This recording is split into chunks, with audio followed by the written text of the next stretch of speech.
كتاب رياض الصالحين. باب كرامات الأولياء وفضلهم.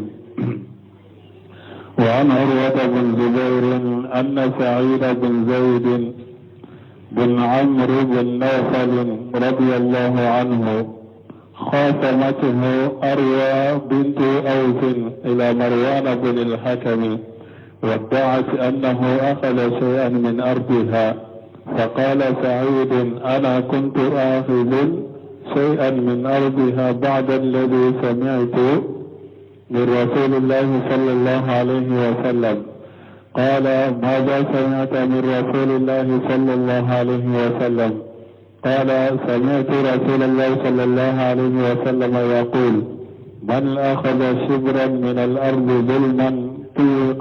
طيقه إلى 7 أراضين. فقال له مروان: لا أسألك بينة بعد هذا. فقال سعيد: اللهم إن كانت كاذبة فأعمي بصرها واقتلها في أرضها. قال: فما ماتت حتى ذهب بصرها، وبينما هي تمشي في أرضها إذ وقعت في حفرة فماتت، متفق عليه. وفي رواية لمسلم عن محمد بن زيد بن عبد الله بن عمر بمعناه، وأنه رآها عمياء تلتمس الجدر تقول: أصابتني دعوة سعيد، وأنها مرت على بئر في الدار التي خاصمته فيها فوقعت فيها وكانت قبرها. بسم الله الرحمن الرحيم، والصلاة والسلام على نبينا محمد وعلى آله وأصحابه وسلم تسليما كثيرا. سبحانك لا علم لنا إلا ما علمتنا إنك أنت العليم الحكيم. أستغفر الله الذي لا إله إلا هو الحي القيوم وأتوب إليه. اللهم انفعنا بما علمتنا وعلمنا ما ينفعنا وزدنا علما. بيه تراتا سوية هجرية بكلي أني كمناني أني بناني أني شيبي. شهر ربيع الأول من هجرة سانكالو سبنا بيسوني وطاني فلاناي. ميلاد النصارى قد جاءت بافلان مغاني وورو سانكالو سجنا بيسوني ومغاني دورنا. أمي دورة مسجد رجاء ومبوكونو درسوا بالحافظ النووي أكا كتابو كونو رياض الصالحين. bonda minna ko waliju ka bonya ani o ka fasamantiya ala be karama min ke waliju ye ani fasamantiya min be waliju ye ambo bonda de kono. darasu temene anye Sa'd ibn Abi Waqqas mogo munu ne ci da ñu kibariya ku be do arjanna kono do de doye galondo ala aya danga ala ya ka danga mina tigika ni fana hadisa min bambolo na kalananka o fana ye Shahidu bin Zaidi afana ciden ya fana kibariya mugo tammi ku be do arjanna kono be ulula muso do de galonda ale fana la aya danga ni danga fulaye o danga yaso inya yira ala ka jonyuman ala be karama ni bonya do ke aka jonyuman ye ku ke mo ye nu ka do be jabi ni mo minye danga ko kula nu yu danga ye galonda wala danga mbese kimina. wa urwata bin Jubair حادثة من أروة بن جبير ما أن الشهيد بن جيد بن أمري بن النفيل رضي الله عنه كالشهيد بن جيد minye shahida jeydi dendo amure fana denyoye nufeli fana denye amure alaka je kabwama shahidu bunu jeydima qasamatuhu arwa bintu aus muso do tumbe ko arwa muso en togode arwa aus de muso de do aye shahidu kiri nyonya ka wele kiri la jonfe ila marwana bin al-hakam aye shahidu arwa bintu aus ye shahidu wele kiri la kata marwana ibn hakam fi wa yasru marwana ibn hakam ode islamu nyamay ode kiri tegalay muso nye shahidu aya wele kiri la marwana ibn hakam fi ودعت أنه أغجى شيئا من أرضها كيرون كوني موني مسوي نيا فودي كو شهيدو يفندو تاليكا دوكو كولو لا كو عليكا دوكو كولو كو شهيدو يفندو تالا كو يدو تاليكا دوكو كولو لا فقال الشهيد أنا كنت أخذ شيئا من أرضها بعد الذي سمعت من رسول الله صلى الله عليه وسلم ثم ما ينفو شهيدكو أكون كدومنا نينكا دوكو كولولا نكيلن كفي كاميتشيدنا على كترونا كسيبه تشيدنكا قال معاوية قال مروان بن حكمكو ما جاء سمعت من رسول الله صلى الله عليه وسلم ako shaidu ma eye mu meci dem shaidu ko ne be se ka dota nin ka dugu kolola ne kelen ko fe ka meci dem marwana ko ye mu meci dem qala shaidu ko samaitu rasulullah sallallahu alaihi wasallam ne ya meci dem ma ba falaka tanuna kishibaka yaqulu abake kafo man agaja sibra min al-ardi julma tuwiqahu ila sab'i aradina ne ni meci dena ciren ko ni mogo mi ni ye mogo tonyo ka suburu nya kele hakke ta ka dugu kolola ko yo mali qiyama do ni ye mogo tonyo suburu nya kele hakke iya ta ka dugu kolola qiyama do o suburu nya kele hakke betige ko fokata dugu kolo wolon fulana ka do ikanna qiyama keneka subru ya jumay mo chama ba jate mina ninde subru kele ay subru yede bolon koni laba ani bolon koni kumbaba ni ye wulu ke wulu ni nyogon chode subru ya bolon koni kumbaba ani bolon koni laba ni wulu ke dugu kolo kata ninde subru nya kele subru nya kele ciden ko ni ye mo tonyo kata ka dugu kolo la yomal kama do o suburu nya kele betige fo dugu kolo wolon fulana ka dilo kanna kayama kene kay be jonay kayama kene mo bebiye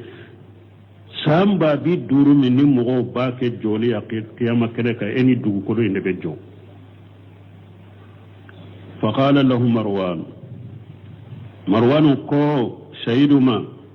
لا أشألك بينة بعد هذا أكون نتيجة نك سير لا نكوفي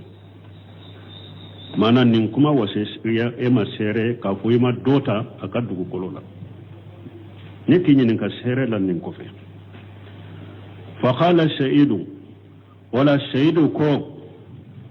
musumminya galonda ala bake kadanga ko allahumma in kanat kajibatan afana yasartike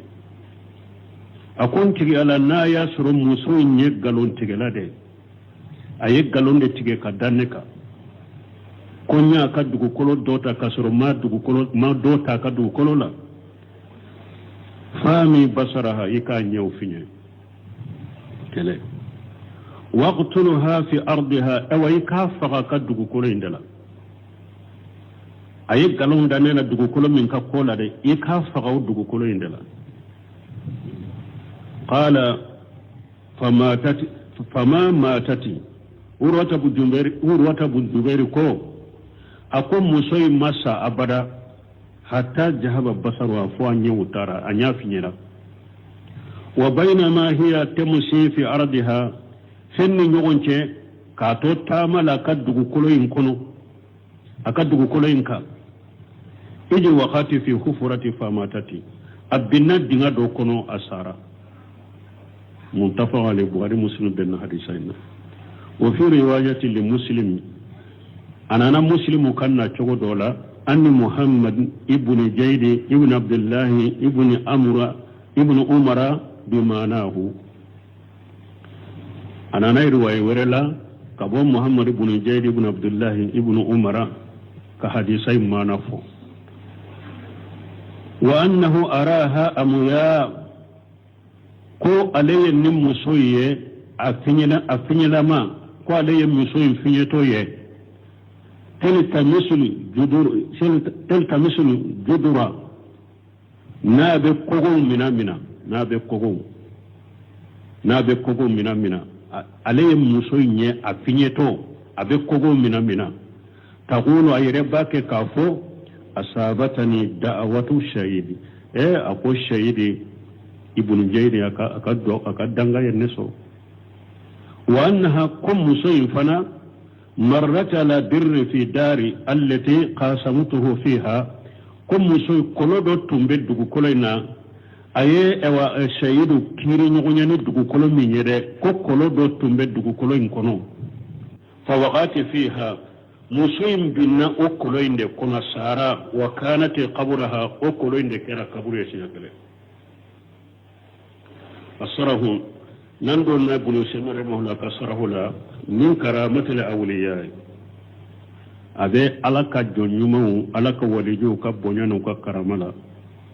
anna allah subhanahu wa ta'ala yujibu da'watahum ala baka jonyumu ka duwa jabi abuka danga jabi de alaka walijo me an ko alaka walijo jonge alladhina amanu wa kanu yattaqun mogo moye mumini de na be sira alanye ire korosa tigi made alaka walijo de do mumini alanye sira baga ire korosa malaka walijo de do ala be bonyani karama kuye kuke mogo ye nuka danga ube mino ka do ube jabi hatta yudrikuha bi ayunihim ala ba ka jonyumu aka waliju abu ka duwa jabi fu yere bu ka duwa yere ye na be ke ubaye unyana ugala deli fendo la kola ko kala bo ke yere nyana ubaye ube ala deli kal danga do fendo ka o danga e matigi soro fo yere baye unyana fa haja shahidu ibn zayd ibn amri ibn nufayl radiyallahu anhu ni shahidu fule ni jaydi dondo umaru denyoye nufayl denyoye ala kaje kabuma ahadul asratil mubassirin bil jannati mu'minun mison jarani arjanna mu'tam min kibar yarani arjanna ulu dodedo dere sutte muna nyode fokkatte me ne hada maden keram mo nyume chogo kisite ite kisi hada maden mane du fo dugu kasoro ilade ikera mo nyume chogo ikera joyro tige chogo ikera mo fasamante chogo fo dugu de kasoro ila munum bu konya ko jigoya fu ka galonda ila wodi ato bunu seminu ye qahatani ka baytu fu aka baytu do fana be qahatani ko ako har ni mabbo mo la kata sigi kulude ka ako itekisi ako har ni mabbo mo de la ikelen kata sigi kulu kare ako itekisi hada madon ka tora bi soroy donc anyen ni ngondo ni hadisa fulala ka fu hada maden kera chogo jugu do dilla nubu to ciya nube galonda ila qasamatuhu umratu ni shahidu mugotammun ni sonjarani arjanna dola kelendo muso doya akiri nyonya kawele kirila da'at annahu agaja shay'an min ardiha muso nya welede kafo ko ayef wa do tale ka dugu kolola fa qasamatuhu inda marwan atara anya ka kiri tige aya wala kiri tigela marwana fe faqala ana akhudhu min ardiha shay'a akone na domina ninka dugu kolola بعدما سمعت من رسول الله صلى الله عليه وسلم إن كيلن كوفي كامي على كتشيدن على كترونا كشباكا قالوا كريتغلا نونون كواما وما سمعت يمومي تشيدنا قال سمعت النبي صلى الله عليه وسلم يقول أكون يا متشيدن ما بافو من اقتتا شبرا من الأرض نمغم من يالا نيني كسبرنا كلتشيجي كابو مغدو كدغو كولولا جلومن تونيالي بولوكا توقه الله به يوم القيامة وابن سمين فوتشوكو فولا فولا فوتشوكو فولو توقه الله به يوم القيامة على بو أدغو كولو ينكي يكنا باغاي من سبو يردينا يحق شبر حق من تيجي شبرنا كلم من تيجي ala bo o ke bagay kata o sibrinya kelen kata fudugo kono wolon fulana ala battige ka kima bagay aw tuwiqahu yawm alqiyamati min sabu aradina ube ala be ube ake bagay ikanna qiyamatu katige kata fudugo kono wolon fulana ka ki kam na bagay ka diloida ina be jonay wa qiyamatu ilwaye folo tawaqahu Allah aye dilolin sage kata ala dema ala be o sibirinya kele tige foddugo kono wolon fulana ka diloy kanna qiyama keneka ilwaye fulana tawaqahu yawm alqiyamati ubeddugo kono ubed ewa qiyama do ye sibirinya kele min tige mugo kaddugo kono la uba tige foddugo kono wolon fulana ka diloy kanna adilon ba ma foye tuwaqa uba tige ubi akima bagaye qiyama keneka folo ko ala ba kima bagaye irwaye fulana uba kin kanna bagaye qiyama keneka ka tige fokata du ko wolon fulana yani la nyini shaidu ewa kan la nyine munye fa kayfa ahudu minha bada an samaitu haja min annabi sallallahu alaihi wasallam nabi sigan nin kaddu ko do mina chukodi ne be sigan nin kaddu ko do ta chugori ne kelen ko fe kan nimme ala kan da juma kan nimme ci den ala ka tamna shibaka kullu mu'min yu'minu billahi wa rasulihi mu'min be ni be limanani alai ibe limanani ci den ida sami'a misla hada al-qabri sadir an sadiq al-masduq sallallahu alaihi wasallam mu'min ye mu'mini de ni limalanen do ni ala idalen be alala idalen be ciden la ni nin kibariya nyugona me na bora ciden fe ciden minya sado ciya tigi do al masduq na yemmin famba ciya tigiya ala ka tanuna kisibaka mu'minin ni yen kuma nyugona me ka bo ciden ma fa innahu la yumkin an yajlima ahada min ardihi etteseka mugo shito nyoka dugu kolola tuguni wayada ni ye mu'mini yada aye muslimin lam yabina minhu fu ni saraula mo ye mu'mini re dalen be ala dalen be cidena ni hadisan na nyogona melen kofe ka bo ciden ma ko ciden da yafu ciden min yaci ya tige na ye min famba ci ya tige ya ni eyo mu'mini ni melen kofe ete mo shika dugu kolo ite foyi min ala tuguni ete shika mo tonyo aka dugu kolo la wala sibura hari sibura la nyakere hari subunu yakele ite seka mogoto nyaka dugu kolora ni hari subunu yakele ni menen ko fay bolo fa rasul sallallahu alaihi wasallam yukhbiru alaka tira alaka taruna kishbaka bekki bari alike annaka law aghadita sibura min al-ardi kunni ay siburu yakele mina mogo ka dugu kolola fa innahu yutawwagu كل يوم القيامة يتوغ به يوم القيامة من سبع أراضين كل يوم القيامة دو كو صبرنا كله كوبا تيجي فودو كلو ولون فلانا كادو يكنا قيامة كنكا إذا كان يوم القيامة من قيامة دون نانا جاءت هذه القطعة التي أخذها متوغة في عنقه من سبع أراضين إني حكم منتا kam mogotonyo kan ni hakem min ta ka dugu kolola o bena atigele fu kata dugu kolo wolon fulana ka lo ikanna yi lianna li aradina sabu tibaqi parce que dugukolo ye ewa dugukolo ye dugukolo wolon fula de nu dalen be ɲɔgɔn ka kata kama qala Allah ta'ala comme ni ala ko ala korotalen do Allahu alladhi khalaqa sab'a samawati wa min al-ardi mislahunna ala ko ala de masay na ye san kaba wolon fula da duguma kolo fana ya ɲɔgɔn de duguma kolo wolon fula mais munna akacca qur'ana la san kaba bina jamula dugukolo bina mufaradu la parce que san kaba wolon fula wulu bolen be ɲɔgɔn na san kaba be ana sigi bagaw do ana malikaw de mais duguma kolo wolon fula imbe dalen de be ɲɔgɔn ka wodi ato ala bale fo kelenye mufaradu la qur'ana kono parce que wulu dalen de be ɲɔgɔn ka wal insanu hadamade ida malaka arda ni eye dugukolo do mara malaka qarraha ila asfala safilina ni mogo ni eye dugukolo mara kata dugukolo yin sanfela fo dugumala be yitai a jukrola kata fo dugukolo wolon fula be yitai ndella kan ni nebno seminu la kadrisu folo min wa yasrumba lemme jatul qur'an ahkamul qur'an درسوا التنبا بولا تنبو كمباسرة إجات القرآن أحكام القرآن قرآن آية من آية فكير منون كان كبوالا هو الذي خلق هو الذي جعل لكم هو الذي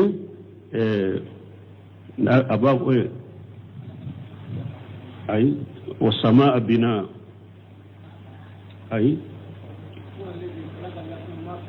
أي والأرض فراسة والسماء بناء وبناء يمنا الذي جعل لكم الأرض فراشا والسماء بناء ni aya na tumba ka kirufo akon ni yaira parce que ni aya na ta fule ka fo ya ni dugukolo mara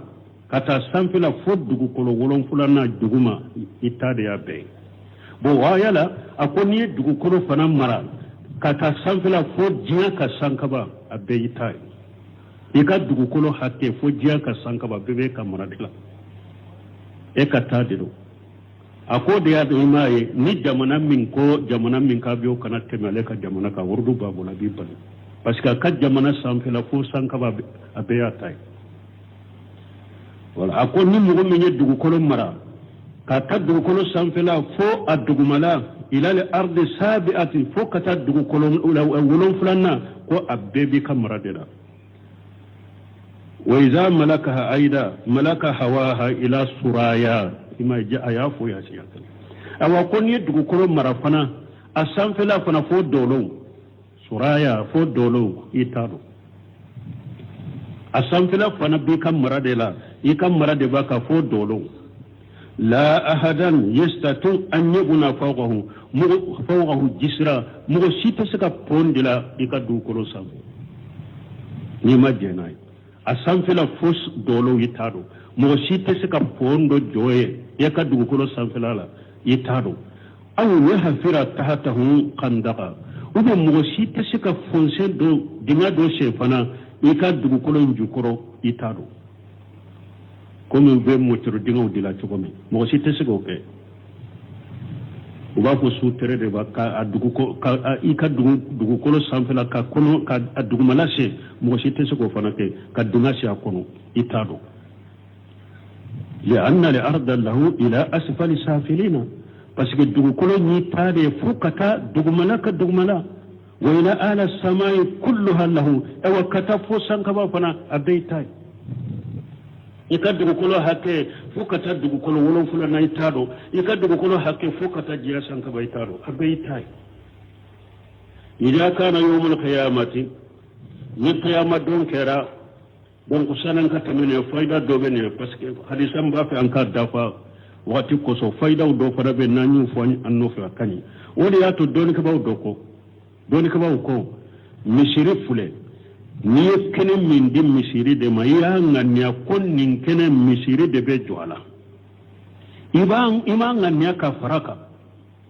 kene indito ube kene sato e bolo ima nganya ka faraka kombe misiri nke ewa misiri ni kala nyore ima nin fo ka faraka ube mbe misiri ndugu malake ewa misiri a sanfila mbake soye imu faraka iya ke misiri de ko dugu kolon ko ye misiri ya nganya ni misiri de dro ni misiri njora nin kande ka o misiri sanfe kala nyoro te sika jwa katuguni si yoro te sika jwa katuguni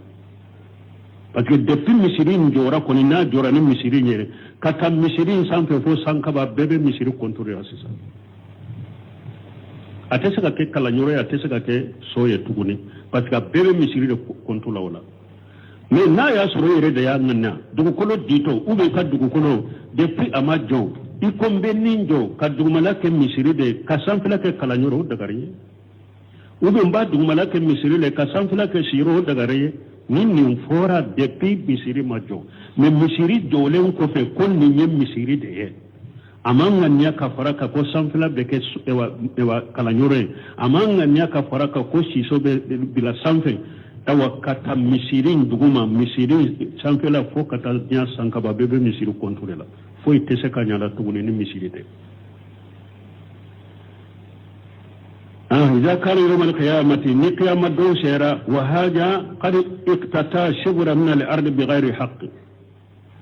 نقيام دون كراسا من فلن أيني شبر حكت مغوكا دقوكولا كاسر حكت فإنه يأتي يوم القيامة مطوغ به أنقه يوم القيامة ننتجي بنا نندقو كلوبا كندلا كومي با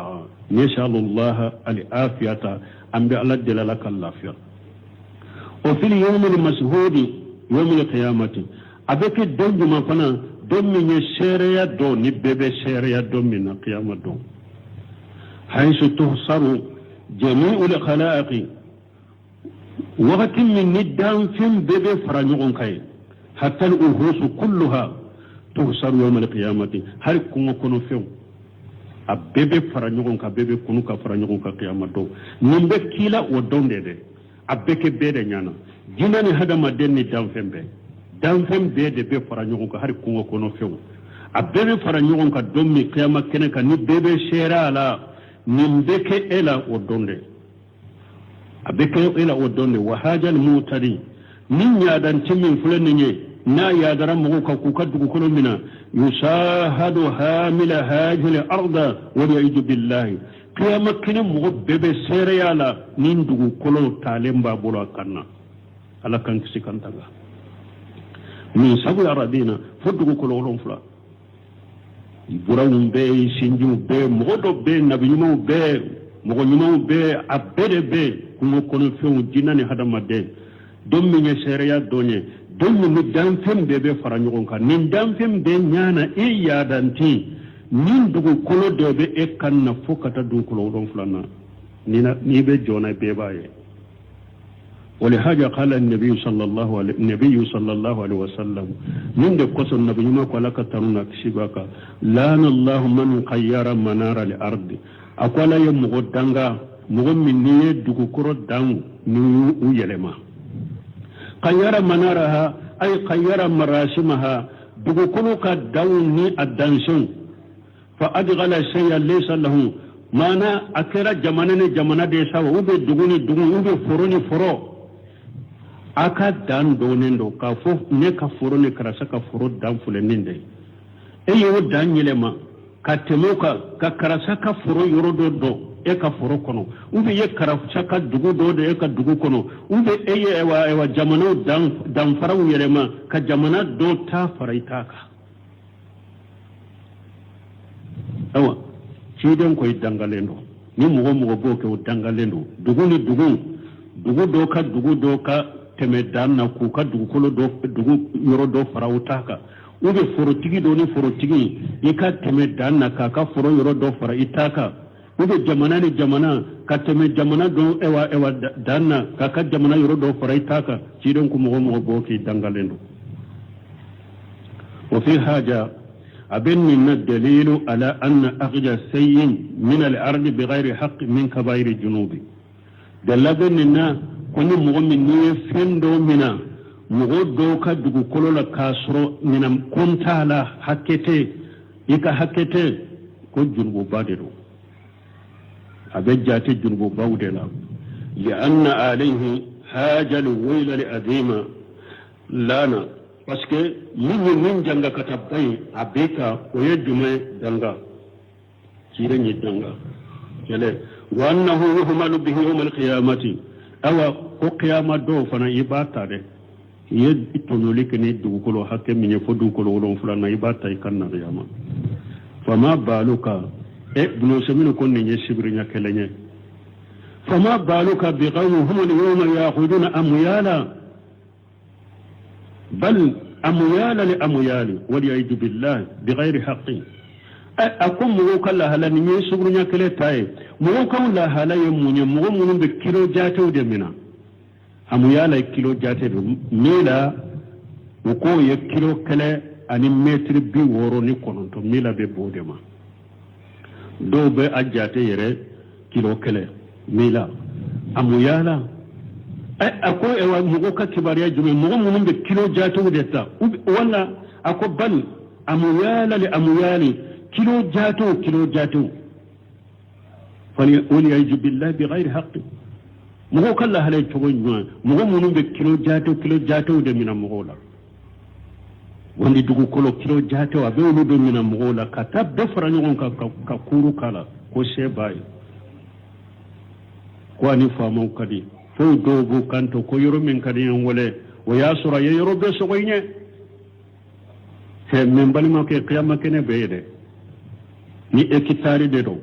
ekitari fula de do ni kilo jatew de do ni ewe mugotono ka taraki ka boa bolo ewa ka taf ewa famu kono fa atosiki wala yorola fantan kulen do qiyama kene bebe o kilo jatew de yi kanna qiyama kene ka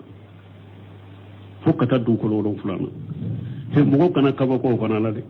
ko kilo jatew dugu kolo hari boro faale 100 kilo faale boro mugo te sa koro mo be sila kilo jate uta chogore qiyama kene kala halawni jiata te kelenya de ala bi dan chogo dore la ibe sa ko ibe jona qiyama ibe dan chogo ibe jona alla je jiya kono ke mo be se ka tile mo me ke jole la ni ite sigia ibe nyana mo be bi min ko qiyama kene be samda be duru ke jole la yo kilo jate de be duru kan ala kan kisala kan tanga يأخذونها وذكلوا جاتوا من المغولة وذكلوا جاتوا منها يضيقون بها مرائيا المسلمين نو بسلامو كبغان دونيرون فنقروا مغولة مرائي سلامو كبغان بيتا دومنيك يرومي دو بيتا كونونا دلا سلامو كبغان بيتا دومنيك يرومي كاتا أبسا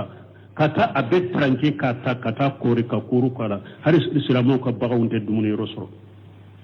weta islamu ka bagaw ka dumuni rokoro wa yuharrimuna lil muslimina min mara'ihim wa bislamu ewa kumantiya kasilamu haramuya ukabbagan durula ukabbuna biyuru munu beta ukabbaw ngeye aw min turqihim aw min masil awdiyatihim أو ما أشبه ذلك وبه بسلامو كسرو كرو اسلامو كسرو كرو وبسلامو كجي وجي بولي سرو وبتو بمنا كوبغرا كوتا كو وترنكي كاكوتاي أنا ورونا نيغونو هؤلاء بلو سمنكم نونين تمي سوف يطوعون ما أخذوا يوم القيامة والعياذ بالله أقوا واجبي يوم القيامة نونين ويمنون تدغ كل منون تاتني حكته ko qiyama do abeddo e kanna qiyama keneka wali yanzu billah amdala tanganya la kankisi mo tara dugu kolo takasuru kadu kolo taranke kaki taye kasuru hakete iman kata qiyama abeddo e kannaye li'annahum fasigu ulum akhaduha bighayri al-haqq wa ya min kasuru hakete al-mara'i lil muslimina umuma bin kanani ewa bagan duworo o yesilama beretai wani haja qala al ulama min da ko so don ka bawo ko inna al insana ko hada made la yamliku bil ihya ma qaruba min amir wa huwa yata'allaq bi masalati haja al amir wani ato ko don ka bawo ko no ba fu ko dugu ko lo nyana mali ko ne yedun ko no min nyana ma yakui taro mais don ka bawo ko ate do ko no de dugu kolo me dugu do de be o dugu krefelaw etara ode nyana maya ko ibo o kitaye kasoro odugu makobe o yorola o te taide ko o te se ka to dugu kolo nyana mali la de doni ko ye dugu kolo nyana mali min fo ko nin te dawla de ko dugu do de be dugu in kere felaw dugu mako bala dugu mo be makobe yoro min na bu ka ko nyana bone e kata o nyana maya ko keri tai ko o ta o sentala de o yeslama be de tai hatta law ahyaha har ni e ya nyana maya de nyana maya le abona fonye nyana mali munye wa qarasaha wa banaha bal yuqlaw qarasuhu wa yuhdam bina'uhu do ko be nyana mari nyiro minye ni e tara do ko do ka yiri to la sisa ni e yuru turu do ko dara yiru nunu mbalola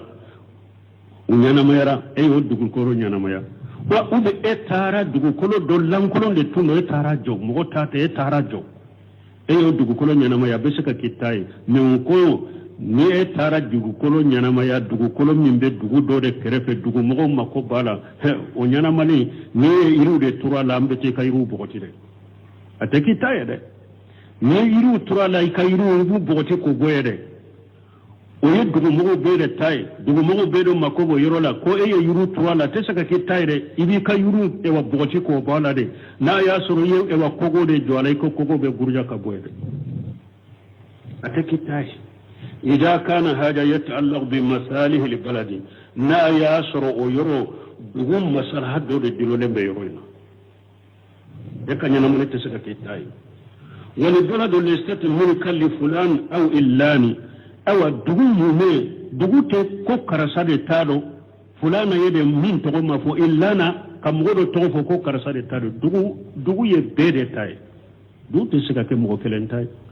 dugute ko karasa de taro ube karasa masina de taro bal hiya li umumi lil muslimina dugu islama bere tay li umumi lil muslimina dugu islama de betay hatta law faradina har nan ko inna wala amri ko nyema dugu ka kibaran ko nyema iqtata hada rajul min al ardi ko nyema misali la dugu tigin ha ube ewa jamana nyema famo yere nan ko ludde yenni yuruttige kaji karasama allati yahtajuha ahlul baladi yurmi niddugo mo ben haju bala ube hataga katamu mako bala fa innahu la yamliku bizalika o iteseka dugu kolay marani oye ko pasike karasa ya dima e pasike jama ka masalaha be mo kelen ka masalaha nyew kana jatemina ko wali amuru de ya dima de famo wure de ni yoro dinne ma kasur dugu mogo ben silama be dugu kono dugu mogo be haju be o yoro la kamina dugu mogo be la kadi ekelema hari ni woli le amru de ya de ma tesika kitai li anna wali li amri inma yasal li masalih al muslimina parce que wali li amri ko nyema ulu be baraka ni islamu kam masalaha de ko nyema be baraka ni islamu kam masalaha de لا يخص أحدا بمصالح المسلمين دون أحد والسلام كم مسألة بكم مسألة بمنا وتشك كريا كاتم مغدو تاي كسلامو توتوي وهذه المسائل قتيرة للقيات ابن المسلمين كن مسائل أكون نيت دانسين دا خطروا دا ما ندبون كنون تركي دانسين دا رودا ولهذا نند قصو لما ارتفعت قيام الأراضي صار الناس بالله يتعدوا بعضهم على بعض أكو تمام دوكولو بريج يرلا دوكولو باليري يرلا كون نند قصو تمام دوكولو باليري يرلا مغو دو كرا سا أبيا دا مغو دوكا يدعي أن الأرض له وهي ليست له دو بسكتا فكون نندو كولو نرتاي كسراتاتي نينتري نرتاي كسراتاتي باسكو يا دو فاليري بدو كولو لا سيسا مغو يا كي سيسا دو بي نيونغا كايا دا نيونغا دو بتا درا بافو دو كاتري يا لتاي دو بتا بافو دو كدو كولو يا لتاي كسراتاتي يكون جارا لشخصي ثم يدخل شيئا اوا ادوي منيفنا يكون جارا لشخص ابك مغدو كاشيغي نيغوي ثم يدخل شيئا من ارضه الى ارضه وكفينا كدو كولو دو يكدو كولو لا ina mogo do be ke sigi nyogoye e ka du joto be dula e ka du joto sisa e be do aka dugu kolola ni metri jatu doye ube centimetre doye ibe do aka dugu kolola ube eni mogo do be sigi nyogo yalla forola ibe aka foro yoro do e ka dugu kolola wa haja ala qatar azim aw min tigi no semi ko rahimahullah ko ibe danse bala de danse bele ba khatar bele ba ibala mogo mi sigi nyogo niba aka dugu kolo yoro do ka faritaka don be ake kene de ka kito yo kaminela wado setiye ye fantande do fana bi sunyade ka tay wado ete fen kalama ete ko kalama ube to ke ka dugu kolo doni ka farutaka parce que ta kalama ala ba kalama ala min ba diloy kanno ba kalama hatta anna al ulama no semenu ko akofo har doni ke bagaw fo doni ke bagaw وخير يتعجب الخير من هاجا كو علي بنا فندو فني دوني كباو يمين فو كوني اي كوين كلا كوي بكبا كو على ويجمع قالوا دوني كباو كو لو ان الانسان بنا جدارا كو هذا مدي كوني كوغو دو جوشيسا ثم جاد في تسييده اي في لياسته المهارة ما نكوغو يمبريلي iye ewa abari kabarili ewa kabarili kagiriya ودخل على سور سنتيمتر كبرلين كرا سبب يكبقو دونا نينكا دوكو كولو لي سنتيمتر فإنه يكون جالما كوي بكي تونيا لكلاي هاري بريلي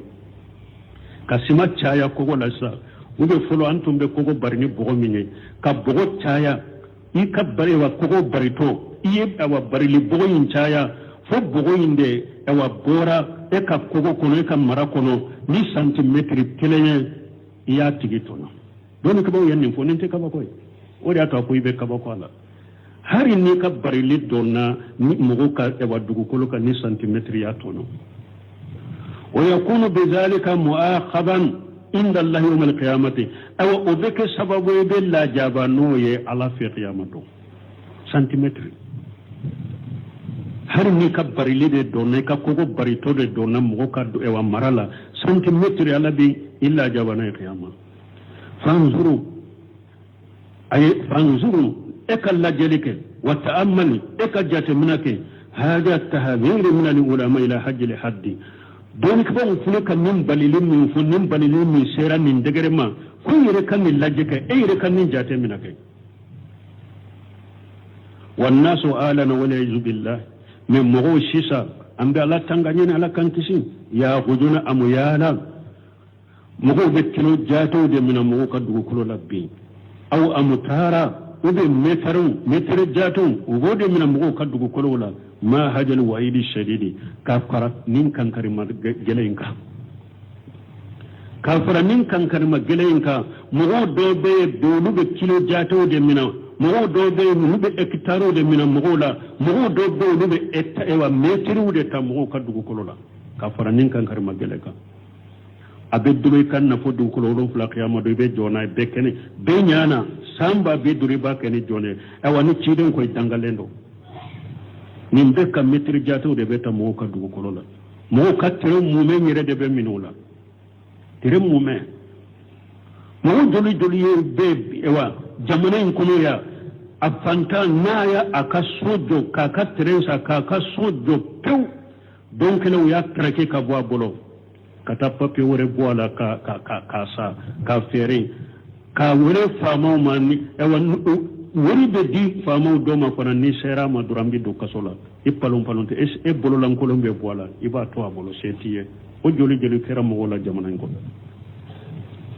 kaka dum mumen minala kaka tere mumen minala amanya shi surala o joli kera wa marwan rahimahullah marwan alaka nema لما حدثه سعيد بن جيد رضي الله عنه بهذا الحديث تمام سعيد بن جيد يني حديثه فمروان قال آلنا لا أطلب عليك بينة ايوا اكو شي سكون نتي سيري ني الا تكوني نتي سيري ني الا تكوني لانه باسكو مروان يعرف أن الشهيد لا يمكن أبدا أن يأخذ من أرض هذه المرأة بدون حق بس مروان بعدو كل شهيد تسكى نمسو كدو كل من على أبدا أتسكى كدو كل يرد من على أبدا نحكته ودا تقوى تسيرم ينتوني أما المرأة من مسوي فقال الشهيد رضي الله عنه شهيد كلك جيكباما اللهم إن كانت كاذبة أكون تيجي على نا يسر مسوي يمين فكون يدو تكدو كلولا نيجالون تيجي لا ديدو أيجالون دانا فآمي بصرها وأهلكها في أرضها على إيكا نيافني إيكا حلقة كدو كلو كنويا فما جاء كان منكرا مما ينين دنگدو منكرا آما الله عز وجل هذه المرأة قبل أن تموت على ينم مصفني أيا لفني كان يوفني سنة كسا على مصن يوفني سنة كسا وبينما هي تمسي في أرضها جاءت يومي دون دولا كاتوا باكي كتاما أكاد دوكولينكا إيجي سقطت في بر فماتت أبنا كولون كنا ساراي كاتو تاملا دوكولينكا أبنا كولون كنا ساراي فكانت البر قبرها في نفس الأرض أو أقولي أدوكولين كنون كنا ده أقولين دكرا قبره التي كانت تقاسم فيها سيدة بن جيد رضي الله عنه كل من ناي سيد بن جيد كريم غنيا أيا كريم غنيا كل من نفده أسارو كل عند لوكرا أكا كبر كراين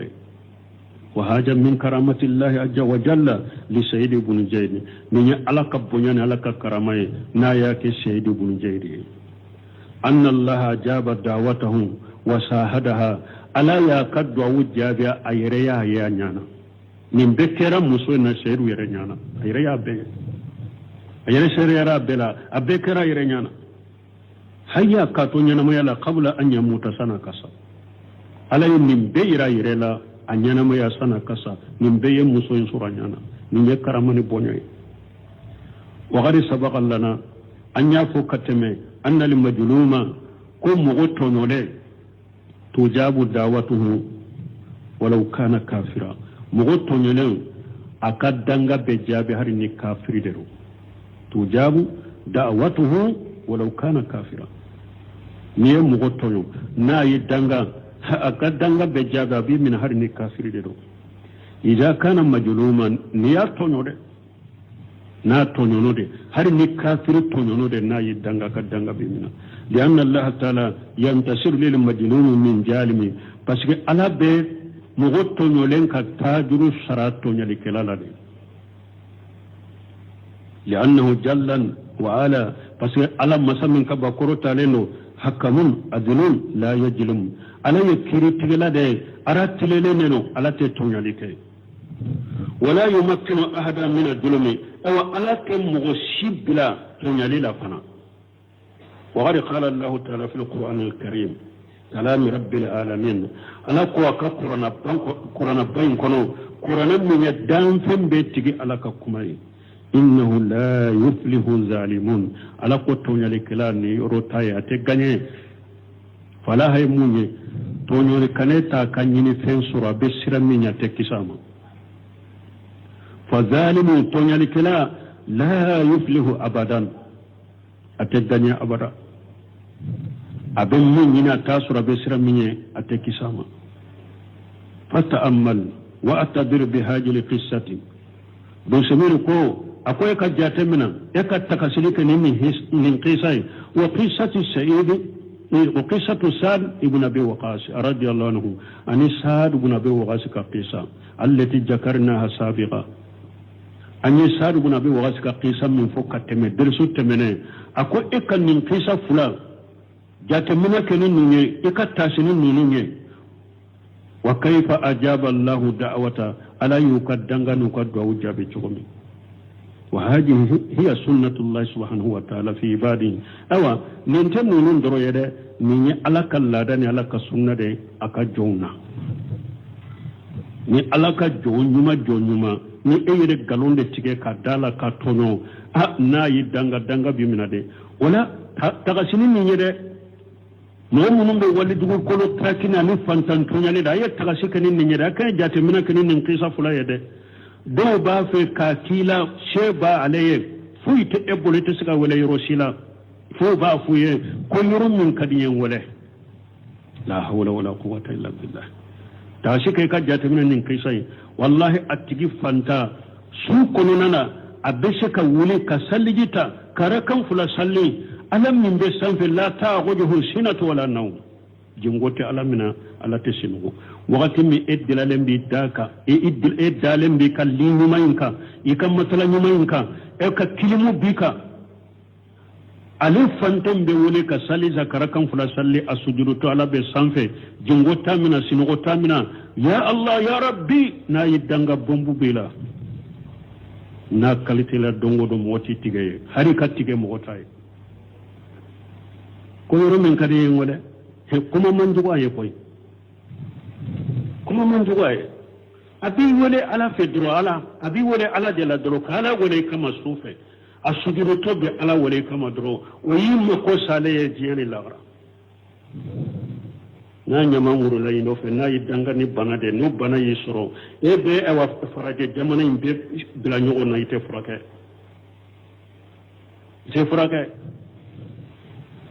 wudi ala be ka kasara na ti kikan na fulo be chinya ki bolo lankolonto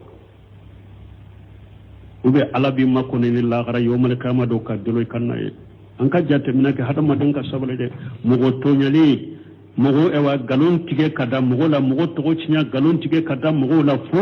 yere ko samade mugo tonyo ka dugu kolo minolo ka dugu kolo trake ka bo bolo yere ko samade kana ke de ko shebe kana ke ko parce que ni famo be nyon kalama kana ke ko parce que ni jojo kadi kana ke de tashike kana ke mugo ya kunye ulu kausa e nunye ewa cide ewa tiren cire la shebau de adow fule tabina wuye adow ye ewa ni mugo fule ye shebau de nin kera shebau tilere la ni awunya na chogo ambe nunumbo mumun dangana tia nunumbe konte shebau la uba do na konte tabina wula edu farlaw nununte farla sal nununte na chogola ika sunta chogola ika jakabota chogola ika hijute ka chogo nyumala ni ekera tonyele kela ka fantan tonyodu no yitanga laka hatimandama ode ato ko nashallallahu an yahmina wa iyyakum min az-zulmi ako ambe ala dele alaka antanga ani an ka botonyole made wallahu limuwaffiq alaka antanga ka botonyole ma hada made an ka sabali mo sikana kaba irela kana kabay ka titirila kana kabay ka togola kana kabay ka joyorola fantan kulen kule atoyede fantan dobbe alaka jon dobbe kana magawulula ulute magafenye kana magawula tashike ni nononye donc alaka hakimani dama ni nyayiranna alaka jonyuma dobbe alabu ka danga umbina abu ko danga ujabi ni mo mi nyu tonyo wayala ka bonyade ani alaka karama na ba fi aka jonyuma uye سبحانك اللهم ربنا وبحمدك أشهد أن لا إله إلا أنت أستغفرك وأتوب إليك. أعوذ بالله من الشيطان الرجيم. بسم الله الرحمن الرحيم. كتاب رياض الصالحين. باب كرامات الأولياء وفضلهم. وعن عروة بن زبير أن سعيد بن زيد بن عمرو بن نوفل رضي الله عنه خاصمته أروى بنت أوف إلى مروان بن الحكم وادعت أنه أخذ شيئا من أرضها فقال سعيد أنا كنت آخذ شيئا من أرضها بعد الذي سمعت من رسول الله صلى الله عليه وسلم. قال ماذا سمعت من رسول الله صلى الله عليه وسلم؟ قال سمعت رسول الله صلى الله عليه وسلم يقول من أخذ شبرا من الأرض ظلما طيقه إلى 7 أراضين. فقال له مروان لا أسألك بينة بعد هذا. فقال سعيد اللهم إن كانت كاذبة فأعمي ظفرها واقتلها في أرضها. قال فما ماتت حتى ذهب بصرها، وبينما هي تمشي في أرضها إذ وقعت في حفرة فماتت. متفق عليه. وفي رواية لمسلم عن محمد بن زيد بن عبد الله بن عمر بمعناه، وأنه رآها عمياء تلتمس الجدر تقول أصابتني دعوة سعيد، وأنها مرت على بئر في الدار التي خاصمته فيها فوقعت فيها وكانت قبرها.